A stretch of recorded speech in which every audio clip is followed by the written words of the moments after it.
Hello everyone and welcome to study vibe. मेरा नाम है गगन और हम लोग आज इंडियन हिस्ट्री के चौथे लेक्चर पे आ चुके हैं। वो है rise of Buddhism and Jainism. इस चैनल पे आप लोगों को दोस्तों जीएस के सारे टॉपिक्स के लेक्चर रेगुलर इंटरवल पे मिलते ही रहेंगे।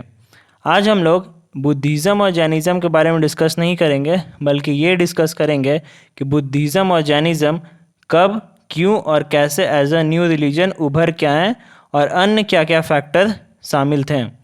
वीडियो शुरू करने से पहले आप चैनल को सब्सक्राइब कर लें ताकि सारी वीडियो की नोटिफिकेशन आपको समय पर मिलते ही रहें।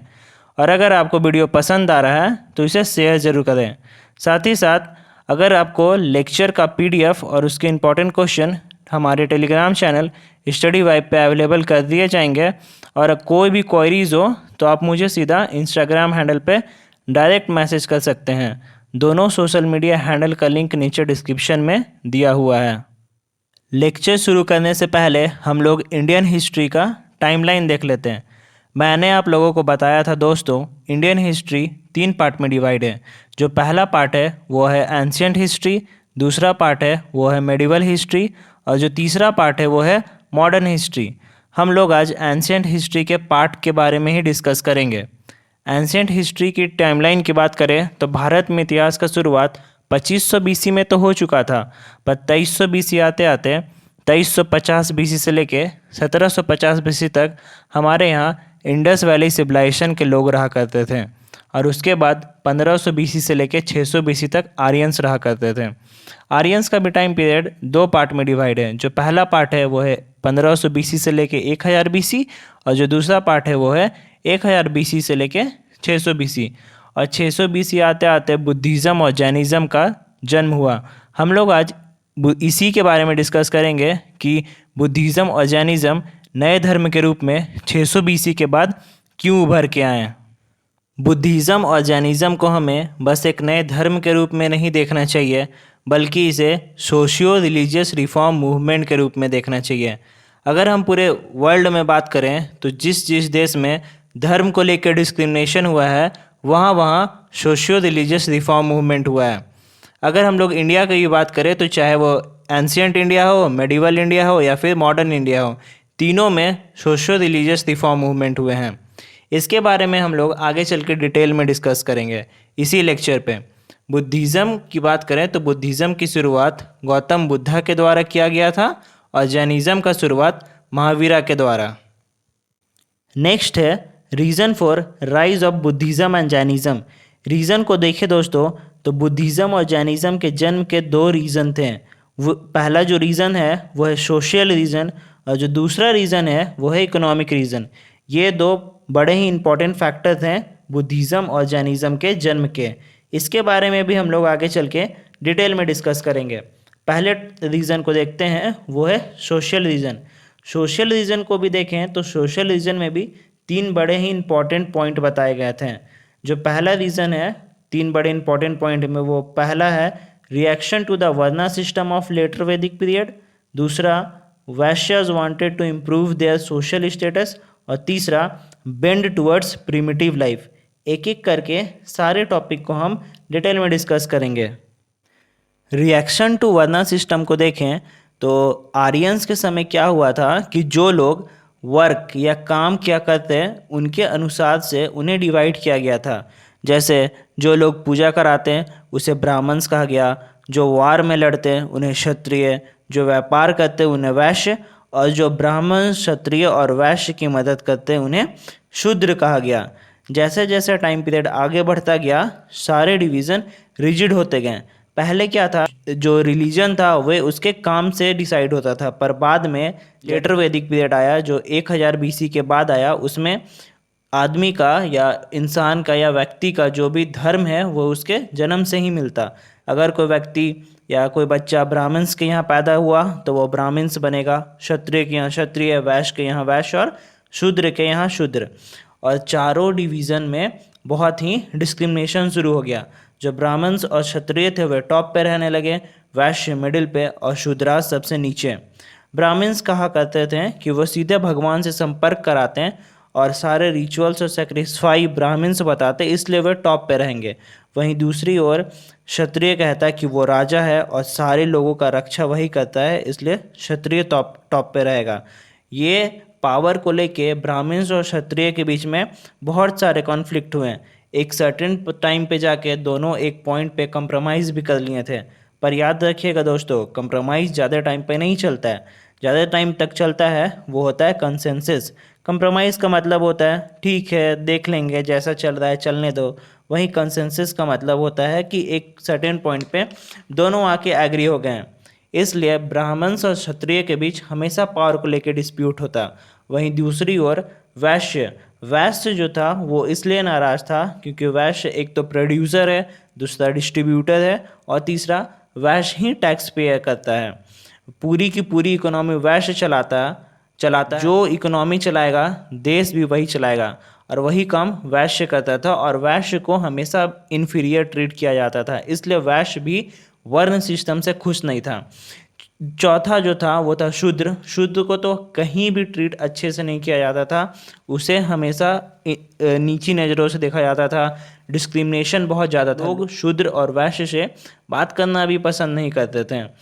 वैश्य और शूद्र को कोई भी अटेंड मीटिंग नहीं करने दिया जाता था रॉयल सोसाइटी में, और इनके अलावा उन्हें वैदिक लिटरेचर का भी पढ़ाई नहीं करने दिया जाता था वैश्य और शूद्र को। यही सब कारण को लेके चारों वर्ग में या चारों वर्ण में वर्ण सिस्टम को लेके एक बहुत ही गुस्सा था और वर्ण सिस्टम इसलिए ही फेल हो गया। सोशल स्टेटस ऑफ वैश्य को देखे दोस्तों, तो वैश्य सोसाइटी में अपने स्टेटस को इम्प्रूव करना चाहता था क्योंकि पूरी की पूरी इकोनॉमी वैश्य चलाता है, वैश्य ही टैक्स देता है और वैश्य को ही इन्फीरियर ट्रीट किया जाता है, इसलिए वैश्य अपने सोसाइटी में इम्प्रूव करना चाहता था। वर्ण सिस्टम के कारण चारों वर्ण में टेंशन का माहौल क्रिएट हो गया था। एक सर्टेन टाइम के बाद जब डिस्प्यूट बहुत ज़्यादा बढ़ गया तो जो क्षत्रिय क्लैन था वह लीड लेता है और अपने राज्य की सुरक्षा और सिक्योरिटी और स्टेबिलिटी के लिए नए धर्म का निर्माण किया जाता है। जो नया धर्म है वो ब्राह्मण्स लोग का सेक्रीफाइस और रिचुअल्स, जो ब्राह्मण्स लोग एक पूरे गाइड बना के रखे थे, उनसे परेशान होके नया धर्म का निर्माण हुआ। जो नया धर्म था वह कहता था कि जो वर्ण सिस्टम है उसे ही ख़त्म कर दिया। जो नया धर्म वर्ण सिस्टम को फॉलो ही नहीं करता था, जिसके कारण सभी लोग एक सर्टेन लेवल पे आ गए। डिस्क्रिमिनेशन खत्म था कि 600 बीसी में बस 2 ही धर्म बने। 600 बीसी में बहुत सारे धर्म बने यही वर्ण सिस्टम को लेके, पर 2 धर्म जो थे वही बहुत आगे बढ़ पाए, वे थे बुद्धिज़्म और जैनिज़्म। और धीरे धीरे वैश्य और शूद्र का भी सोसाइटी में स्टेटस इम्प्रूव होने लगा। बेंड टुवर्ड्स प्रिमिटिव लाइफ की बात करें दोस्तों, तो ह्यूमन टेंडेंसी है कि लोग हमेशा पीछे जाना चाहते हैं। आज लोग अपने ऑफिस के जॉब से परेशान होकर वीकेंड में राफ्टिंग, हाइकिंग ये सब करने जाते हैं पहाड़ों में। पुराने ज़माने में क्या होता था, लोग यही सब एक्टिविटी अपने डेली लाइफ में किया करते थे। आज हम लोग अपने ऑनलाइन क्लास पे पढ़ रहे हैं, कुछ वक्त के बाद यही ट्रेंड ख़त्म हो जाएगा और लोग ऑफलाइन की तरफ जाना चाहेंगे। पर हर बार पीछे जाना पॉसिबल नहीं हो सकता है। यही हो सकता है कि हम अपने पास्ट से कुछ सीखें और अपने प्रेजेंट के लाइफ में इम्प्लीमेंट करें। तो अगर हम लोग उस वक्त की बात करें कि लोग क्यों प्रिमिटिव लाइफ में जाना चाहते थे, क्योंकि उस वक्त बड़े बड़े शहरों का निर्माण हो रहा था, जैसे कुशीनगर बन रहा था और बड़े बड़े शहर बन रहे थे, पाटलिपुत्र बन रहा था। इसके कारण लोग प्रॉपर्टी एक्वायर कर रहे थे। इससे पहले कभी लोगों ने प्रॉपर्टी एक्वायर नहीं किया, लैंड एक्वायर नहीं किया, और लोगों ने प्रॉपर्टी एक्वायर करना शुरू कर दिया। लोगों ने वेल्थ एक्वायर करना शुरू कर दिया। लोग जो अमीर थे वे और अमीर बनते चले गए, जो गरीब थे वे गरीब ही रह गए, जिसके कारण सोशो इकोनॉमिक इनइक्वालिटी आ गया। लोगों में भेदभाव आ गया पैसों के लेके। लोगों को वार पसंद नहीं आने लगा, क्योंकि लोग उस वक्त वार पसंद नहीं करते थे, क्योंकि वार में बहुत सारे लोगों की जान जाती थी। इसीलिए लोग प्रिमिटिव लाइफ की तरफ मूव करने रहे थे, क्योंकि प्रिमिटिव लाइफ में ना तो सोशल डिवीज़न था, न इकोनॉमिक इनइक्वालिटी था और ना ही वर्ण सिस्टम था। इस सब वजह के कारण लोग प्रिमिटिव लाइफ में वापस जाना चाहते थे। ये ही था सोशल रीज़न कि क्यों बुद्धिज़्म और जैनिज़्म का राइज हुआ। नेक्स्ट हम लोग इकोनॉमिक रीज़न के बारे में डिस्कस करेंगे। इकोनॉमिक रीज़न की बात करें तो इकोनॉमिक रीज़न जानने के लिए हमें लेटर वैदिक पीरियड से रिलेट करना होगा।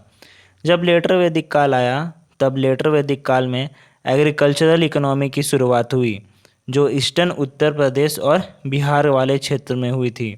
ईस्टर्न उत्तर प्रदेश और बिहार वाले क्षेत्र में एक एडवांटेज था कि यहाँ रेनफॉल बहुत ज़्यादा होती थी और एग्रीकल्चर करने में बहुत ही सुविधा हुई कि यहाँ पे एग्रीकल्चर बहुत अच्छे से हुआ। साथ ही साथ उस समय 600 BC में आयरन रिवॉल्यूशन पीक पे था, जिसके कारण एग्रीकल्चर करना और आसान हो गया।